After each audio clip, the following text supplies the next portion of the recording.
जय हिंद, वंदे मातरम। दोस्तों, मैं रविंद्र के द्विवेदी, राष्ट्रीय अध्यक्ष विश्व हिंदू सेवा संघ। दोस्तों, आज मैं चर्चा करूंगा गुजरात के चुनाव के बारे में। दोस्तों, आपको जैसे पता है, गुजरात में चुनाव चालू है। झूठे, मक्कार, देशद्रोही सब अपनी अपनी टीमें लेकर के गुजरात में इस समय डेरा डाले हुए हैं। दोस्तों, तय करना है आपको कि आपको किसे वोट देना है।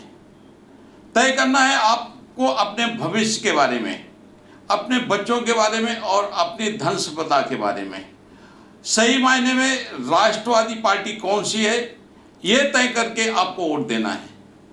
जिस तरीके से आज एक दिल्ली का मक्कार, धोखेबाज, जो पल पल में झूठ बोलता है, जिसका नाम है केजरीवाल और जिसकी पार्टी है आप, जिसने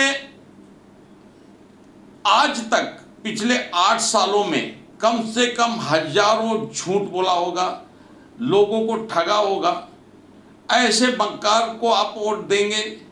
या कांग्रेस जैसी हिंदू विरोधी पार्टी को, जिसने आज़ादी के बाद एक दो नेता छोड़ दो, कांग्रेस के एक दो राष्ट्रीय नेता छोड़ दो, सारे के सारे हिंदू विरोधी कार्य में अभी तक लिप्त पाए गए हैं? या आपको ऐसी जैसे देश खंडित करने वाले नेता को वोट देना है? ये आपको तय करना है। आपके देश की सुरक्षा किसके हाथों में है? आपके राज्य की सुरक्षा किसके हाथों में है? आपका राष्ट्र और आप किसके हाथ में सुरक्षित रहेंगे? दोस्तों, मेरा ऐसा मानना है कि मेरे समस्त गुजराती भाइयों को एक मुश्त होकर के, एकत्र होकर के भारतीय जनता पार्टी को भारी से भारी बहुमत में जिताना चाहिए। क्योंकि अगर भारतीय जनता पार्टी गुजरात में नहीं जीती तो जो हाल आज से 30 साल पहले गुजरात में था, गुजरात जितना पिछड़ा था, गुजरात में जिस तरीके से गुंडागर्दी हो रही थी, वही हाल फिर वापस गुजरात में हो जाएगा। और जो मोदी जी ने मेहनत करके गुजरात को पूरे देश में नहीं, विश्व में स्थापित किया है, वो जो गुजरात का डेवलपमेंट है, गुजरात का जो नाम है, वो फिर मिट जाएगा। इसलिए मैं समस्त गुजराती बंधुओं से बार बार अपील करना चाहूँगा कि आप भारतीय जनता पार्टी को वोट दें। अपने निजी स्वार्थों को त्याग करके देश हित के लिए, राष्ट्र हित के लिए भारतीय जनता पार्टी को पूर्ण बहुमत से जिताइए और पूर्ण बहुमत दीजिए वहाँ पे, ताकि गुजरात का जो नाम है, गुजरात का जो विकास है, और प्रचंड तरीके से हो सके। मैं अपील करना चाहूँगा हमारे उत्तर भारतीय, बिहार के जो लोग वहाँ पे कार्य कर रहे हैं, जिनके पास वोटिंग का अधिकार है, वो उस दिन अपना काम छोड़ करके गुजरात में अपना मतदान करें और भारतीय जनता पार्टी का सहयोग करें। मैं अपील करना चाहूँगा गुजरातियों से, जिनका मताधिकार गुजरात में है मगर देश के अन्य किसी क्षेत्र में है, वो वोटिंग के समय जिस चुनाव के दिन गुजरात में हाजिर रहें और अपने अपने मत का अधिकार वहां करें और भारतीय जनता पार्टी को पूर्ण बहुमत से विजयी बनाने में सहकार करें। मैं ये बात क्यों करना चाहता हूं?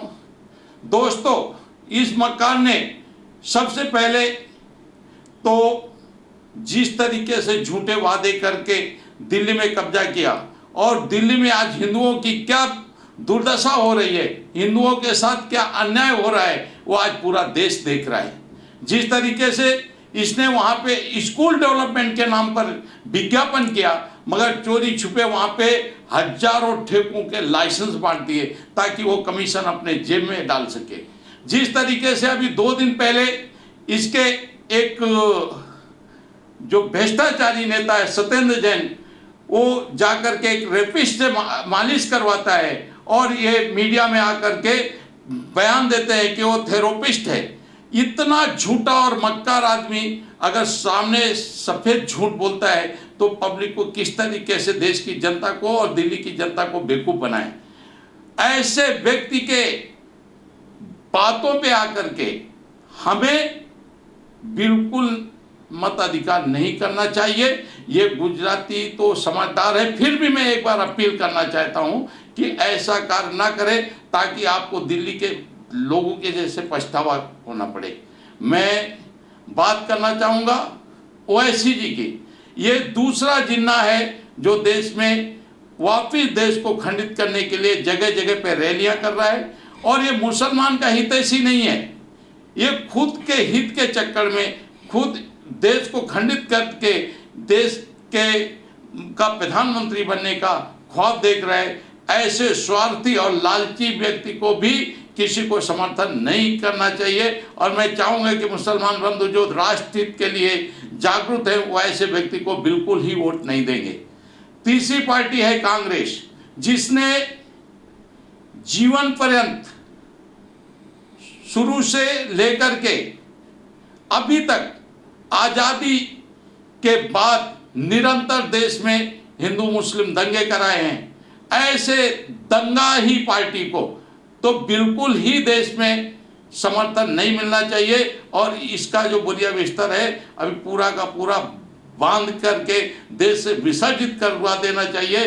क्योंकि जिस तरीके से एक कॉमेडियन को इस देश का प्रधानमंत्री बनाने की कोशिश चालू है, जबरदस्ती उसको इस देश में थोपने की कोशिश चालू है, एक तो होगा नहीं। फिर भी मैं चाहूँगा कि देश की जनता इनको निरंतर है इनका तिरस्कार करे, और ऐसे मूर्ख व्यक्ति को बिल्कुल भी, ऐसी मूर्ख व्यक्ति का जो नेतृत्व करता हो ऐसी पार्टी को बिल्कुल समर्थन ना करें।